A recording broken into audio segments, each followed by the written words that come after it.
শনিবার বামফ্রন্ট সমর্থিত সিপিআইএম প্রার্থীদের সমর্থনে মালদায় জোরদার ভোট প্রচার করলেন সিপিআইএম রাজ্য সম্পাদক মোহাম্মদ সেলিম।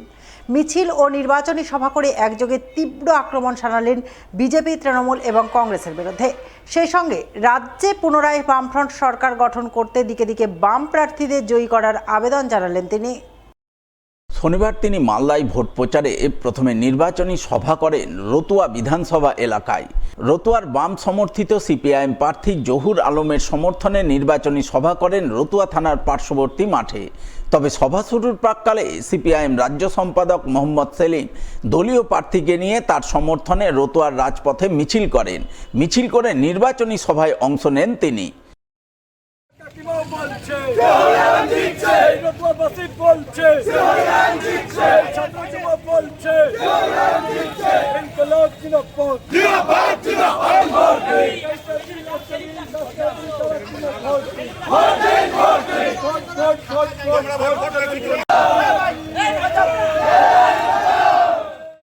এদিনের নির্বাচনী সভায় মোহাম্মদ সেলিম ছাড়া উপস্থিত ছিলেন জেলা বামফ্রন্টের আহ্বায়ক কৌশিক মিশ্র, রতুয়ার সিপিআইএম প্রার্থী জহুর আলম সহ অন্যান্যরা। সভায় বক্তব্য রাখতে গিয়ে সিপিআইএম রাজ্য সম্পাদক মোহাম্মদ সেলিম এসআইআরে সাধারণ মানুষের নাম ভোটার তালিকা থেকে বাদ পড়া সহ নানান ইস্যুতে একযোগে বিজেপি, তৃণমূলের বিরুদ্ধে সুর চড়ান।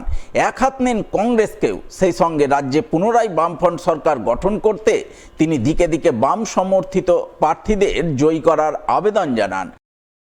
বুথে ভোট লুট করার জন্য ওদের কাছে অত লোক নেই, তাহলে কি করবে? ইলেকশন কমিশনকে ব্যবহার করে এসআইআর এর নামে গোটা ভোটার লিস্টটাই লুট করার ব্যবস্থা করে দিয়েছে। এটা হচ্ছে বিজেপি আর তৃণমূলের মধ্যে তফাৎ। একজন খুচরো দোকান করেছে লুটে, আর একজন মল বানিয়েছে বড় করে লুট করার জন্য। দিল্লিতে মোদির লুট আর রাজ্যে দিদির লুট। আর এই জন্যই ভোটের আগে ওরা হিন্দু মুসলমান মন্দির মসজিদ করে ভাগাভাগি করতে চায়। মানুষ ভাগ হবে, ওরা লুট করবে। হাম বাড়তে রহেঙ্গে, হাম কাটতে রহেঙ্গে আর ও বাড়তে রহেঙ্গে। এই জন্য মানুষ শপথ নিয়েছে, আমরা ভাগ বাটোয়ারা চাই না মানুষের। কিন্তু ঝান্ডা শুধু থাকলে হবে না, এই ঝান্ডার ডান্ডাকে একটু মজবুত আর মোটা করতে হবে, লড়াইটা লড়তে হবে। অনেকে বলে বিজেপি তৃণমূলের বিরুদ্ধে কি করে লড়বো? প্রবল শক্তির বিরুদ্ধে আমরা লড়তে পারি, শুধু ডান্ডাটাকে একটু মোটা করতে হবে। আর কোন নেতার পায়ে তেল লাগাতে হবে না, কোন দাদা দিদির তেল লাগাতে হবে না। এই ডান্ডাতে একটু তেল লাগিয়ে রাখবেন, তাহলে কোন গুন্ডা, কোন বদমাইশ, কোন লুটেরা আমাদের ভোট লুট করে নিয়ে যেতে পারবে না। কংগ্রেসের নেতাকে জিতিয়েছিলেন, সে চলে গেল কোথায়? তৃণমূলে, তাই তো? আবার এখানে কংগ্রেসের প্রার্থী কি হয়েছে? যাকে মানিকচকের লোকেরা ঝেঁটিয়ে বিদায় করেছে।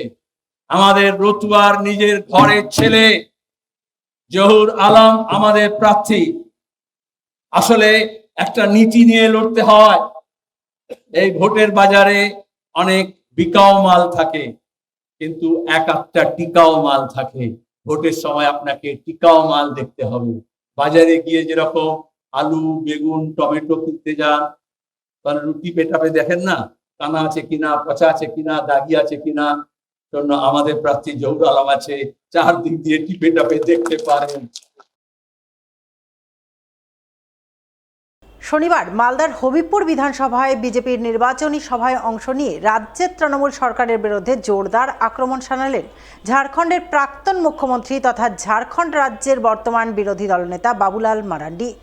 একই সঙ্গে তিনি রাজ্যের তৃণমূল সরকারকে পরিবর্তন করে বিজেপির সরকার গঠনের আহ্বান জানালেন ভোটারদের কাছে। শনিবার হবিবপুরের বিজেপি প্রার্থী জোয়েল মুর্মুর সমর্থনে নির্বাচনী সভা করতে মালদায় আসেন ঝাড়খণ্ডের প্রাক্তন মুখ্যমন্ত্রী তথা ঝাড়খণ্ড রাজ্যের বর্তমান বিরোধী দলনেতা বাবুলাল মারান্ডি। এদিন তিনি হেলিকপ্টারে চেপে মালদায় আসেন। মালদা বিমানবন্দরে হেলিকপ্টার থেকে অবতরণ করে সোজা গাড়িতে চেপে হবিবপুরের সভাস্থলে পৌঁছান।